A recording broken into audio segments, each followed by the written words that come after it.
I wanted to do something different today. I wanted to look at the reuse of museums, how they have had to change their product since they began to reflect the changing demands of society. So, how did we get to where we are?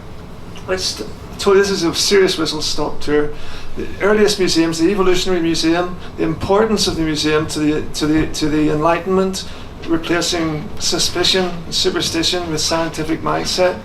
Museum cataloguing, being very involved in two things. One is showing evolution, and the other is the development of the great disciplines from archaeology, paleontology, geology, all displayed and made available to the public through access to museum collections. The expansion from that original target of scholars, tutors, students and enthusiastic amateurs to look at the public in general, and defining what has remained the key functions of museums ever since, that the collections they hold together represent the collective memory of humankind and of the world that we occupy, and that we have a responsibility to engage audiences with those collections, and the process of doing that makes people able to make sense of the world and our place in it.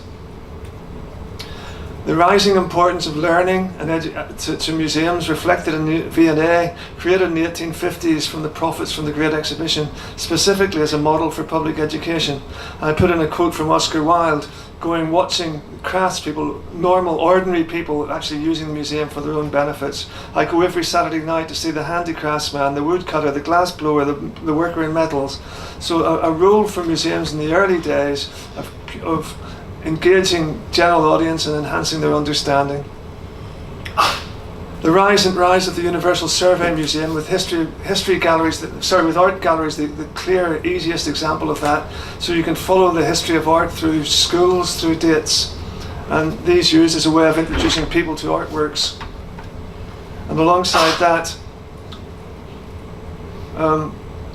the importance of learning at a glance, that you had this three-dimensional lecture presented to you, and that this was used to interpret the collections that they held. And of course the best known example of this is Christian Jürgen Thomson's creation of the three ages of Stone Age, Bronze Age, Iron Age, as a means of displaying his archaeological collections in Copenhagen in 1816. And that system is still with us in the bane of anybody who wants to display archaeology today, because it's still very obvious to the public, even if wrong. And the huge problem with museums at this stage, that what they were collecting was the official past. They collected the elites. The idea of bringing in the masses was to introduce them to the taste that the elites held, and to reflect that. So the history in these museums was reflected in great men and great events. Art, of course, reflected only in the work produced by great men. And alongside the great men and great events of the museums came the National Trust since, and the great men and the great houses they built. And heaven help you in the early days if you wanted to know about the women who lived in those houses, or even more so, the servants, because, dear me, they're still invisible to the aristocracy. So there's our core. And then major change comes in from the 1950s and goes berserk in the 1990s. Crucially, the growth of professional society and the jobs that go with it. And alongside that, the collapse of manual jobs. And here we see globalization coming into play. And one thing I'll get on to later with globalization is that you see inequality worldwide, conditions improve for people working worldwide, but the impact of that on people in developing countries has to be that those living here see their level of income fall. But with societal change comes the rise in education, increased affluence, leisure time and the money to spend in that leisure time, the democratization of travel through the car and then through cheap flights, spread of television and the internet. So huge change in the population, and that's what affects us. We have an awful tendency in museums to do visitor surveys of people who visit museums. We don't look at the bigger picture, and it's the bigger picture that drives what's happening in museums, because museums have to respond to this changing nature of that audience. And that change has grown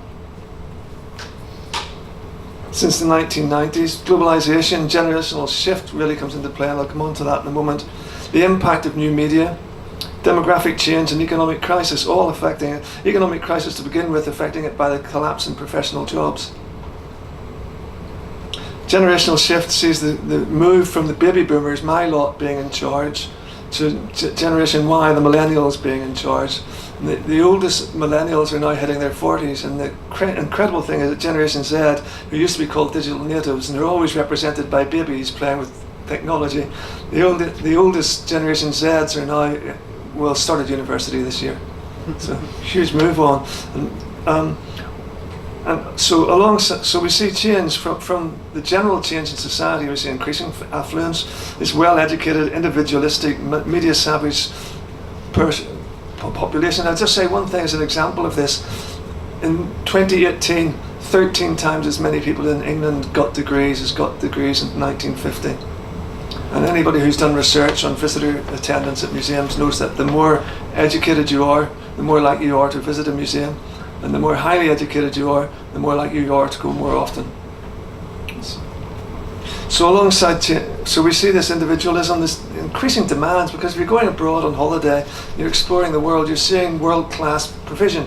And they come back here and they demand the same provision back in England. When I started in museums, working for a local authority museum, local authorities were renowned for having no money. And visitors used to say to me, I suppose you're doing the best you can. And the world has moved on. That's no longer acceptable. They expect a personalised experience. They expect choice. If they don't get from what you offer, if they don't get what they want, they will go elsewhere. So it's a very different world. Then alongside that came the rise of new technology. I just want to focus on the age of participation here. I've given 2 quotes for it. That's one of a number of things. The first one is, with the explosion of technologies, public expectations of participation have taken root in every fertile inch of our human culture. And participation has become a key feature of our lives. Content we shape and produce ourselves by sharing, liking, tweeting, blogging, Instagramming, preferably as and when it happens, since instant status updates are the ultimate proof of participation. And the astonishing thing about that is, in the space of no time at all, we have seen this combination of smartphone and social media, and you put the two together and you have a changed world. On the one hand, the qualities of that changed world, the mobile nature of it, the digital nature of it, the personal nature of it, and alongside that, what it actually involves, and it involves people experiencing, researching, recording and sharing. That becomes the norm. Many people are on Facebook. One. Come on, you're lying. No? Ask me, guess how many photographs are put up on Facebook each month?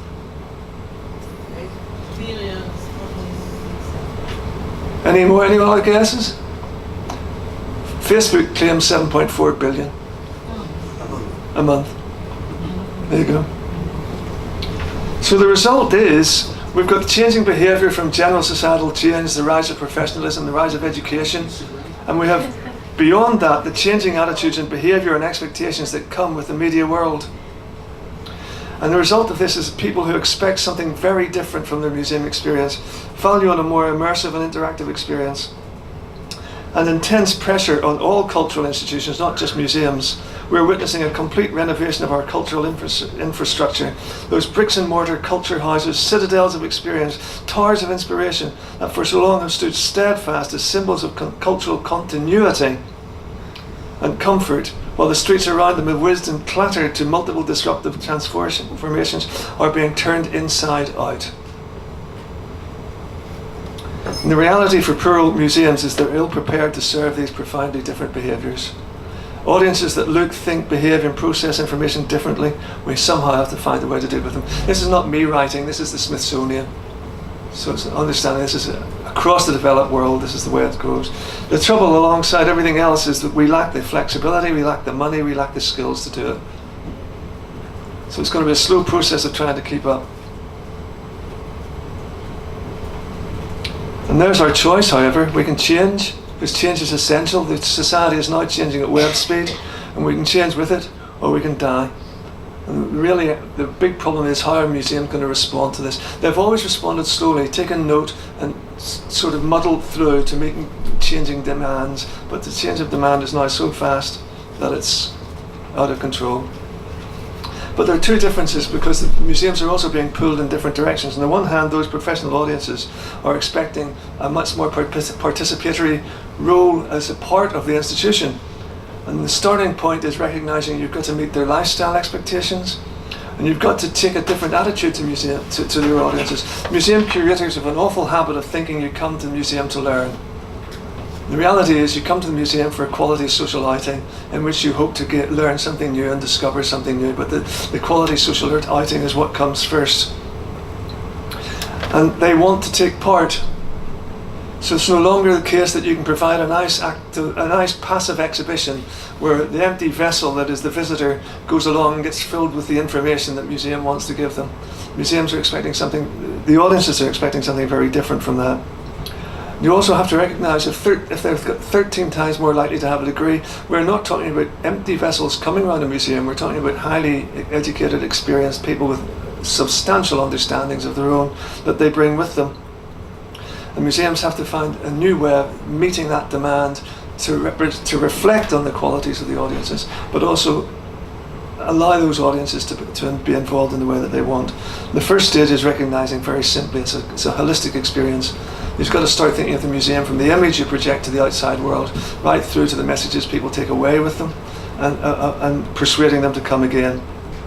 Lifestyle experience we can easily trace back to the Pompidou Centre in the late 70s.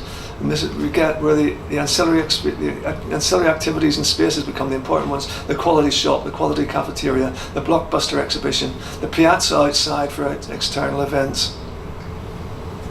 And you see this still developing with what are called lates. So Friday or Saturday nights, once a month, lots of museums around the world now are providing social events centred on collections, but these are attracting millennials. Tate Modern claims that it has had over 5,000 people to one of these events. This is the very successful experience at National Museums Scotland. Recognising alongside lifestyle comes quality of service. They want to be smiled at when they go into the museum. Seeing learning, the quality social learning, as I said, taking priority over the learning, although the two go together. Stopping the visitor being passive because he's not. But the result of the museum still thinking of the passive audience, that learning is the priority, is you've still got the main feature that the museum offers is a static, permanent exhibition, which means that the bulk of our visitors, not the complete enthusiasts, the bulk of our visitors come once, think they have done it, that they never need to go again because it's passive and never changing. That's the big challenge for now. The starting point for responding to this is to recognise the two different elements of learning. There's the outcomes of learning and there's the process of acquiring that learning. And what matters to the audiences is the processes, going through exhibitions, engaging as they go through with different elements of it. And that's where the participatory exhibition comes in. The importance of designing for people, starting with being warm and welcoming, and providing our orientation is so important, not simply because it shows people where things are, but it allows people to decide for themselves. And developing exhibitions that social groups engage with together. If you go around most museums, you will know this from your own experience. You stand in front of a case and you look at it. You play. If it's an interactive exhibit, you do it on your own. Responding to that by creating things that people do as social groups is the crucial way of developing new content. And I've been playing with the typology of types of participatory exhibits, varying from taking part to smart participation. And most of the ones I've been looking at, because I advise museums on what they can do to improve their product now when they don't have much money. So I'm looking for very simple, cheap to apply things. And I still love trails. Trails are for me the best thing out. If you don't have a trail in your museum, you're insane. Trains focus the visitors and also show that the visitors are welcome wherever they go around. And crucially, they're a very important takeaway. Takeaways matter because they're what you base your future conversations around.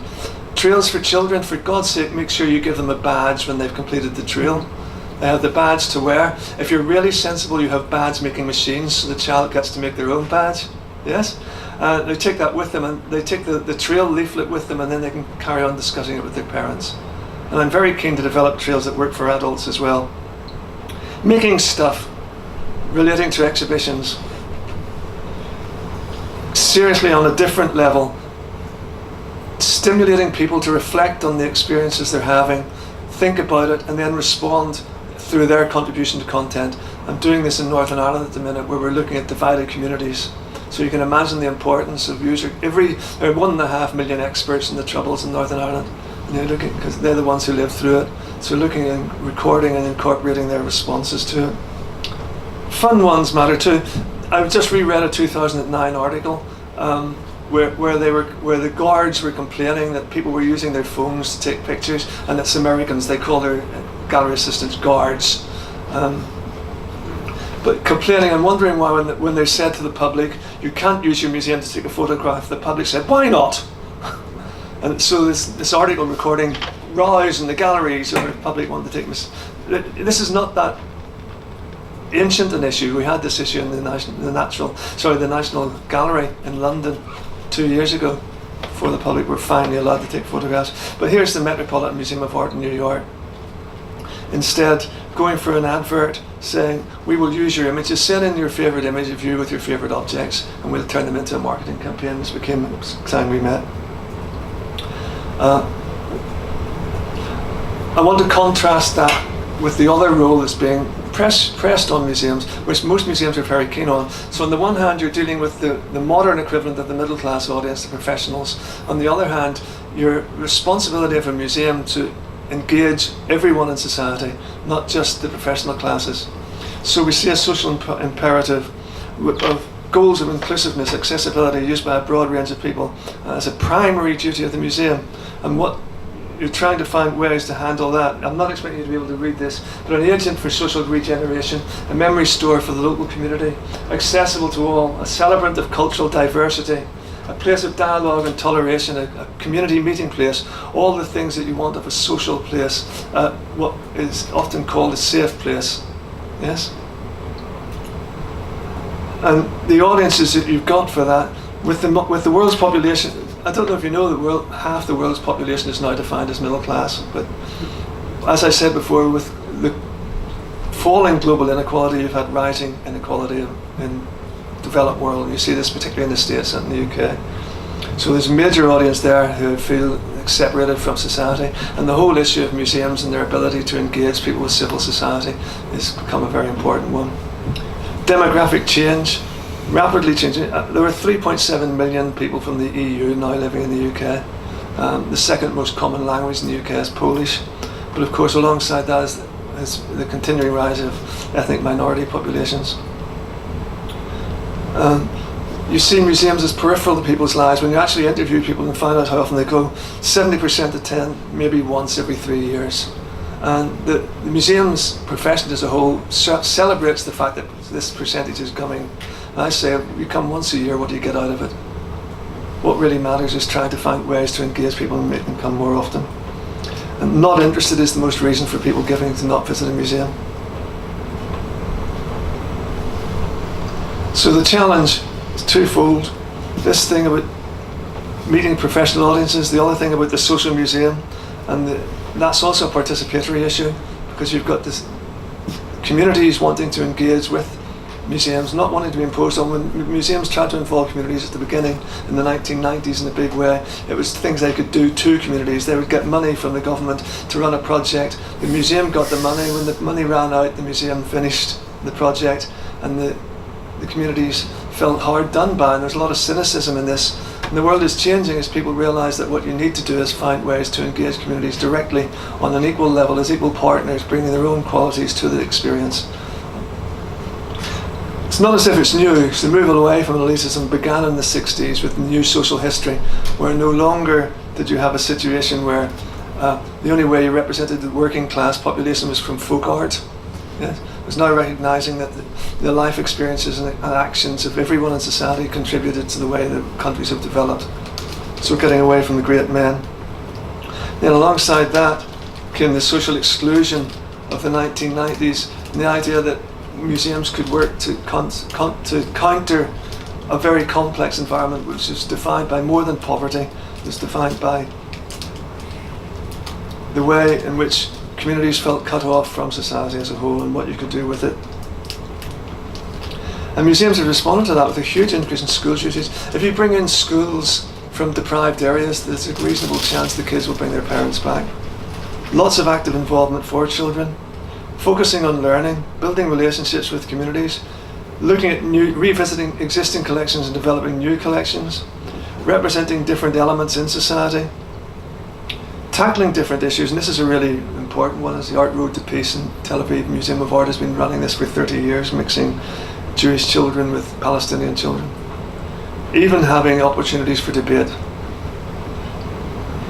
And I want to just mention this last and then stop. Museums have an awful habit of focusing on immediate needs of their communities and not looking at the bigger picture. NESTA, which is National Endowment for Science, Technology and the Arts, defines 6 key social challenges: health and care, skills and learning, food, environment and climate change, migration and integration, digital democracy, and cities and urban development. Museums have a role to play in all of those. But what it needs is planning in a structured organisation, not just doing projects with your local communities because they're a nice thing to do. I'll give you one example of that. In February we had school children strike in schools in the UK on the issue of climate change, and there wasn't a single museum took part in that dispute. So my conclusion: UK museums are under immense pressure. Their budgets are being chopped. They're down 30% from what they were in 2010. And then another 30% to go. So all have to become more entrepreneurial, provide new income streams as their budgets are slashed. All are expected to reimagine the experience they offer to meet the needs of those professional audiences. But at the same time, they're expected to place community engagement at the heart of what they do. How on earth are they going to achieve all that?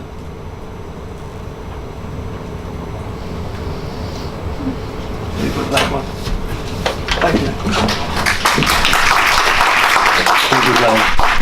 I want to ask if you mind to go back to the typology of participation, because this is very useful for us, I think.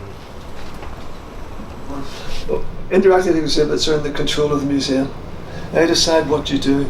You do something, the exhibit sits there, you do something to the exhibit does something back and gives you a specific piece of information. Cut. The museum decides what that piece of information is, and there's no follow-on from that. If you know, a participatory exhibit is something that you engage in not on your own, but as a group, where it's open-ended. You know, you don't know where it's going to end up. It's why I love creative side of it. It can be very creative. An artwork belongs to you alone. It doesn't belong to anybody else. If you've done something, you created that. So finding ways that you can develop content that people develop themselves. And the other thing is on the smart side with participatory exhibits, if you don't do it with people, people will do it for themselves. There's a wonderful app called Ugly Renaissance Babies, which asks people around the world to send in their favourite photographs of ugly Renaissance babies, and they go up onto this app. You know, and that of course is not in the control of the museums. People are deciding to do it for themselves, and that's one of the things you have to remember. Gomi is sort of the incorporated one. Van Gomi was sort of trying to get the same, but then incorporation with the Rijksmuseum. Yeah. So I'm looking all the time for exhibits that people do together, where the museum's not in control, where you take it forward yourself. And I think that's so important.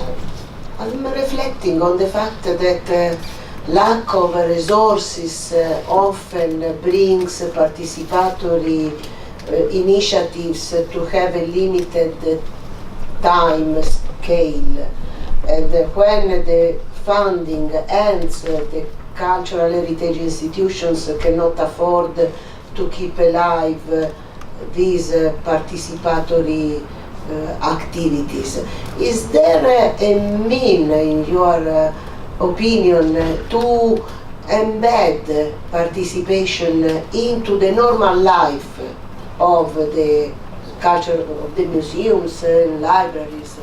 Because I guess that only if it is embedded in the normal life of the institution, then participatory activities are not isolated experiments but become a practice.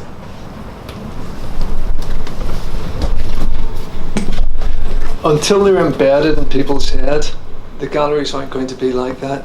Until the whole museum mindset switches to a participatory one, where they expect to develop content for people to engage with, it won't happen. It will happen while there's money in a little project. One person in the museum will do something, and then that person will move on to another job, and everything they've done goes with them. So it has to be in the mindset of the whole museum. But the thing about most participatory exhibits, the ones I've been looking at, I spend a lot of my time talking with museums trying to persuade them to do these things, and I say the stuff I'm giving you is cheap and cheerful and works. For example, trails. It drives me mad the number of places I see where they have a trail at all, it is a full colour one. Yeah? They spend a lot of money, so they have to produce lots of copies, and they can't replace it until those have run out. Whereas if you just do something on your computer in black and white, if a particular activity doesn't work, you can remove it and replace it with another one. And you can also just photocopy them as you need them. You know, very simple. An A4 trail just works brilliantly with children. And it's so easy. But persuading people to do them is really difficult. I stopped doing big exhibitions. I got fed up when the cheapest exhibitions I was working on were costing £2,500 a square metre. You know, I thought, this is ludicrous. If you're spending all this money on exhibitions, you're never going to replace them. And then you're going to be passive, static, never changing, and your audience is going to disappear. There's this thing called product life cycle, which is around 5 to 6 years, which means by the time you've been going for that long, anyone local who wants to come to your museum has been to that exhibit, yeah, and come back again with their friends and relatives, and come back again with their children, and they think they don't want to see it again as long as they live. If that makes sense.